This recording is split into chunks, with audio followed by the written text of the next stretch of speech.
বিজনী বিধানসভা সমষ্টিত যে এনডিএৰ পৰা একজন কেণ্ডিডেট দিছে, যিজন ব্যক্তিয়ে আমাৰ এই অঞ্চলৰ মানুহ নহয়, তেওঁ মানে কোকৰাঝাৰৰ পৰা আহি কিনি আমাৰ এই বিজনী অঞ্চলত যে ইলেকশ্যন খেলিবৰ কাৰণে যে যুঁজি আছে, এইটো আমি বিজনীবাসী যুৱ সমাজ হিচাপে আমি কেতিয়াও মানে সহ্য কৰিব পৰা নাই। মেইন কথাটো হ'ল আমাৰ যে কেণ্ডিডেট কেইটা দিছে এন ডি এৰ পৰা দিছে, সেই মানুহজন আচলতে দূৰৰ মানুহ। আৰু আমি এইটো মানে জানো, যিজন মানুহ দূৰত থাকে সেই দূৰৰ মানুহজনে আমাৰ কাষত আহি কেনে আমাৰ প্ৰব্লেমটো বুজিব নোৱাৰিব। স্যাৰ, আমাৰ আজিৰ প্ৰেছ মিট ইয়াৰ মেইন উদ্দেশ্যটো হ'ল এইটো কোৱাৰ আগত মই এটা কথা ক'ব লাগিব। আমি বৰ্তমান কোনো দলৰ লিডাৰ্ছ নহয় বা ৱাৰ্কাৰ্ছ নহয় বা মেম্বাৰশ্বিপ নহয় বা কোনো সংগঠনৰ আমি এইবুলি জড়িত নাই। আমি প্ৰেছ মিটটো ইয়াৰ কাৰণে লৈছে যে হ'ব লগা অসম বিধানসভা ইলেকশ্যন, এই ইলেকশ্যনৰ আমাৰ যে বিজনী বিধানসভা সমষ্টি, ইয়াত আমি দেখাবলৈ পাইছে মানে আমাৰ এই সমষ্টিত বৰ্তমান যে চলি থকা চৰ্চা এইটো হ'ল মানে চালানী আৰু লোকেল।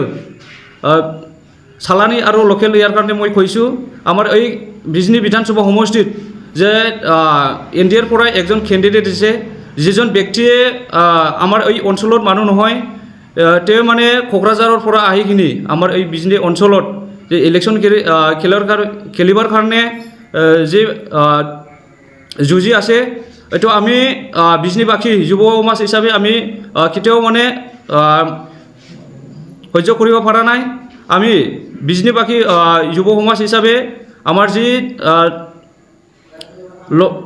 লোকেল মানে ভাল কেণ্ডিডেট আছে, ইয়াৰ ভিতৰত আমি একজন কেণ্ডিডেট বা কোমল সিং নাৰ্জাৰী ডাঙৰীয়া টিকেটক আমি ছাপোৰ্ট কৰিব পাৰে যুৱ সমাজ হিচাপে ওলাই আহিছোঁ, যাহাতে আমি আহি থকা সময়ত যে আমাৰ যে বাহিৰত বা চালানী কেণ্ডিডেট তেখেত মানে বিজনীত আমাৰ বিজনী সমষ্টিত যিখিয়া এই অঞ্চলত বা এই সমষ্টিত MLA হৈ থাকিব নোৱাৰে।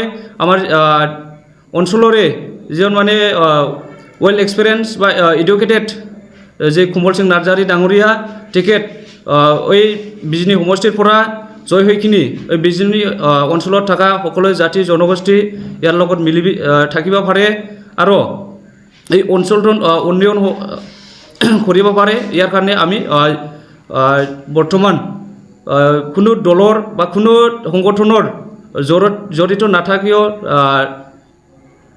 জড়িত নহ'লেও আমি যুৱ সমাজ হিচাপে কোমল সিং নাৰ্জাৰী ডাঙৰীয়াক ছাপোৰ্ট কৰিব ওলাই আহিছোঁ।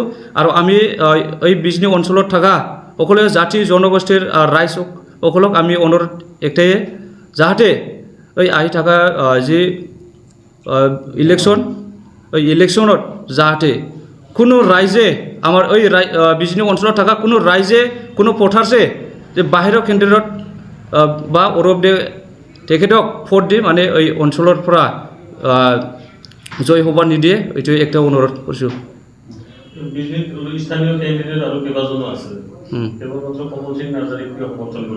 আমি ইয়াৰ কাৰণে সমৰ্থন কৰিছোঁ, যাহাতে এই আমাৰ এই বিজনী সমষ্টিৰ পৰা আমি দেখা পাইছোঁ মানে 13জন কেণ্ডিডেট আছে, 13জন কেণ্ডিডেটৰ পৰা যে বাকী কেইজন যে স্থানীয় কেণ্ডিডেট তেখেতসকলে মানে ইয়াত জিকাৰ কোনো সম্ভাৱনাই নাই। ইয়াৰ কাৰণে আমি যিজন কেণ্ডিডেটে মানে জিকাৰ সম্ভাৱনাই নাই, ইয়াৰ লগত আমি থাকি ইয়াত মানে যদি যায় বা আমাৰ ভোটটো বিভাজন হয়, তাহলে আমাৰ যে বাহিৰৰ কেণ্ডিডেট ই মানে জয় হৈ যাব। ইয়াৰ কাৰণে আমি বেলেগ বাকী কেণ্ডিডেট লগত আমি ছাপোৰ্ট কৰিব ওলাই অহা নাই।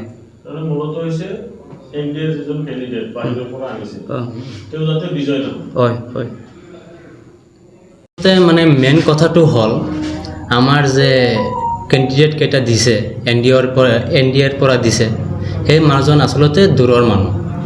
আৰু আমি এইটো মানে জানো, যিজন মানুহ দূৰত থাকে সেই দূৰৰ মানুহজনে আমাৰ কাষত আহি কেনে আমাৰ প্ৰব্লেমটো বুজিব নোৱাৰিব। আমাৰ প্ৰব্লেমটো কোনে বুজিব পাৰিব? যিজন নেকি আমাৰ গাঁৱৰ মানুহ বা আমাৰ লোকেলৰ মানুহ, আমাৰ সমস্যাবোৰ সেইজন মানুহে সলভ কৰিব পাৰিব। সেইকাৰণে আমি কৈ আছোঁ যে কমল সিং নাৰ্জাৰী ছাৰক ভোট দি কেনে জয়যুক্ত কৰিব লাগে, এইটোৱেই মানে আহ্বান আমাৰ লোকেল মানুহৰ ওচৰত।